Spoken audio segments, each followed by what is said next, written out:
To casual observers in their upscale Orange County community, the Charles family seemed to have it all: a beautiful home, successful careers, and talented sons with bright futures ahead. But behind the scenes, this picture-perfect family was deeply troubled.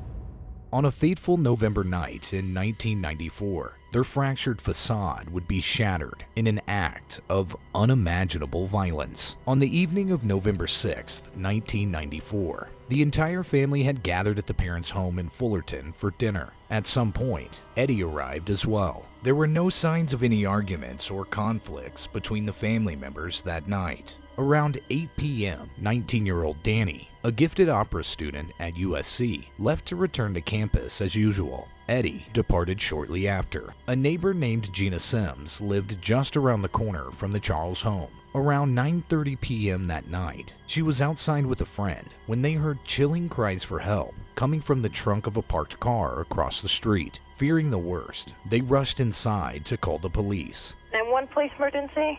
Yes, I hear somebody in the front of my house. It sounds like they're in the trunk of the car screaming for help. Okay, you didn't see anybody out there though? No. Do you know what color's that car? Okay, gray, blue, gray. Okay, we'll get someone out. But by the time the police officers arrived, the mysterious car had vanished into the night. Just after 10 p.m. the following night, nearby residents spotted flames shooting out of a car in the parking lot of a local high school. By the time firefighters arrived, the vehicle was fully engulfed. As the blaze was extinguished, a horrific scene was revealed: the charred remains of 3 bodies inside the burnt-out Honda Civic. The LA County Sheriff's deputies were stunned by this grisly sight. In the back seat were the bodies of Edward Charles Sr., 55, and his 47-year-old wife Dolores, piled one on top of the other, badly burned. In the trunk, they found the body of 19-year-old Danny Charles, curled in the fetal position on a tarp with an antifreeze container beside him. While his parents' corpses were burned beyond recognition, Danny showed no signs of fire damage. Instead, he had been viciously stabbed and beaten before being stuffed into the trunk. As they processed the harrowing crime scene, investigators were deeply puzzled.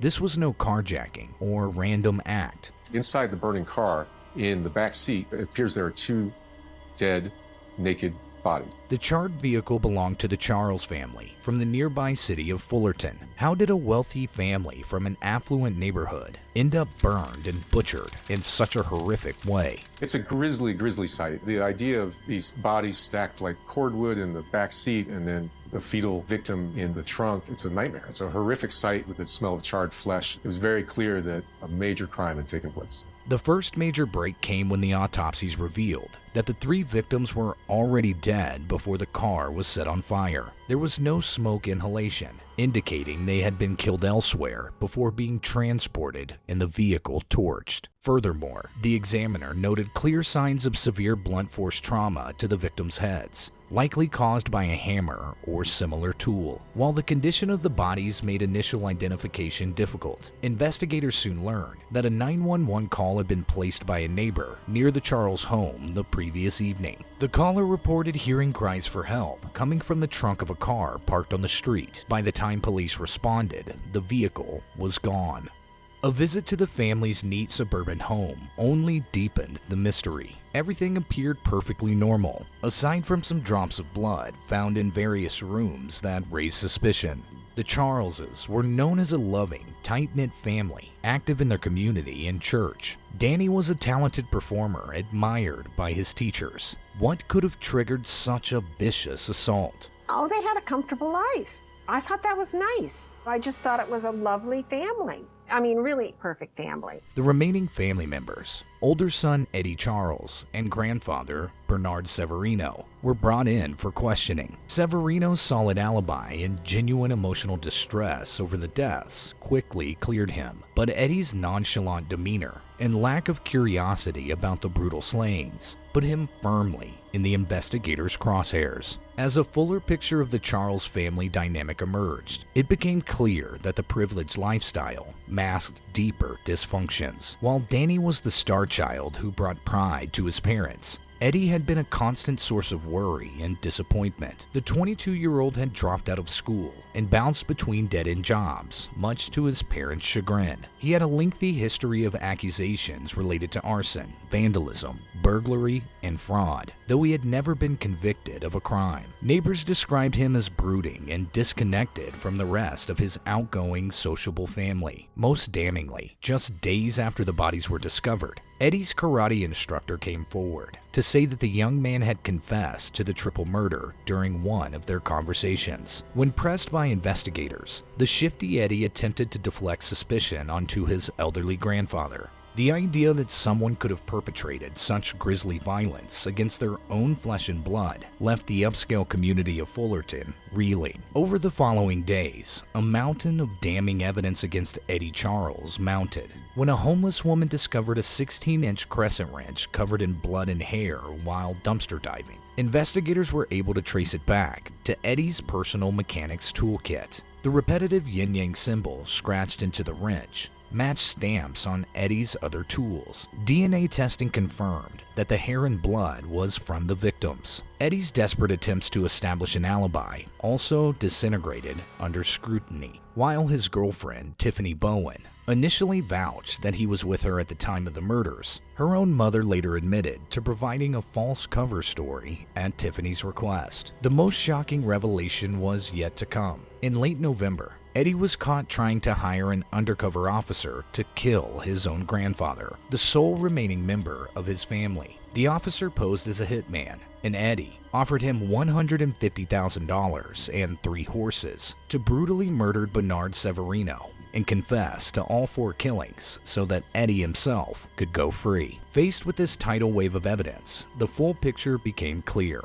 What had happened was that Eddie had abducted his younger brother Danny soon after leaving the family home. In a shed or garage, Eddie had viciously stabbed Danny twice in the back. He then either choked Danny or struck him in the neck with such brutal force that it broke the hyoid bone in his throat. Finally, Eddie took a 16-inch crescent wrench and smashed it into Danny's skull 4 times, fracturing it fatally. Danny's broken body was stuffed into the trunk of his own Honda. Meanwhile, Eddie had returned to his parents' home in the early morning hours of November 7th. There, he strangled his 47-year-old mother Dolores to death, likely using just his bare hands to choke the life from her. His 55-year-old father Edward was beaten repeatedly with a blunt object, shattering his ribs, spine, jaw, and skull in a ghastly onslaught until he too was dead. After the triple murders, Eddie cleaned up the blood from the crime scenes as best as he could, even scrubbing the driveway outside while a neighbor watched curiously. He then carried his parents' bodies out to the Honda, where Danny's corpse was already in the trunk. With incredible sang-froid,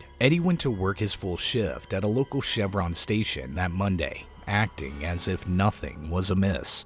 That night, after finishing his shift around 4 p.m., Eddie retrieved the Honda filled with his murdered family members. He drove it to the parking lot of a local high school. Using gasoline as an accelerant, he splashed it over the car's interior and exterior before calmly setting the vehicle ablaze and walking away as the intense fire engulfed the 3 bodies inside. His motive seemed to be a twisted combination of resentment towards his overachieving sibling, a desire for the family's money, and potentially a deranged aim to punish his parents for what he perceived as their failings and lack of support for him. In a final act of depravity, Eddie even tried to take out the last relative left who potentially could have stopped his inheritance payday, his beloved grandfather, Bernard. The fact that he was willing to kill yet again to cover his tracks spoke to his utter lack of remorse or conscience. While Eddie Charles initially pleaded not guilty, the weight of the forensic evidence, combined with his own confession to his karate teacher, made his conviction a foregone conclusion. In January 1996,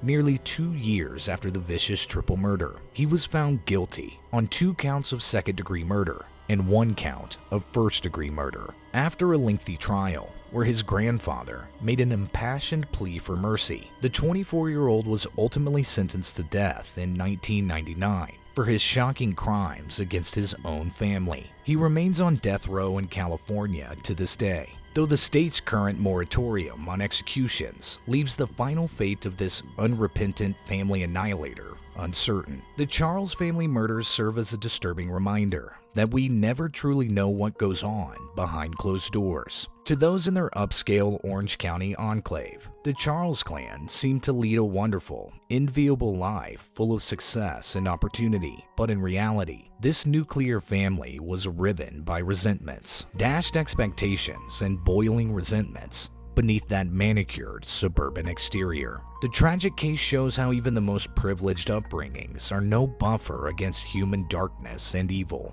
It reminds us to look beyond the superficial trappings of affluence and accomplishment, as the most wicked acts can be incubated within even the nicest neighborhoods and homes behind that white picket fence.